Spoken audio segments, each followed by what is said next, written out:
Hello guys, ഞമ്മൾക്കിന്ന് ഒരു പുട്ടും ബീഫും കഴിച്ചാലോ?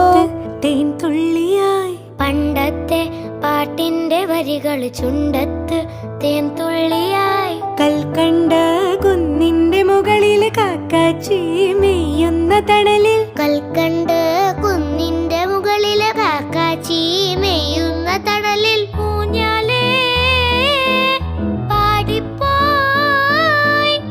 ഊഞ്ഞാലേ പാടിപ്പോയി. ആ കൈയിലൊരു പിടി കഴിക്കാത്ത നെല്ലിക്കൈ മണി തരൂ.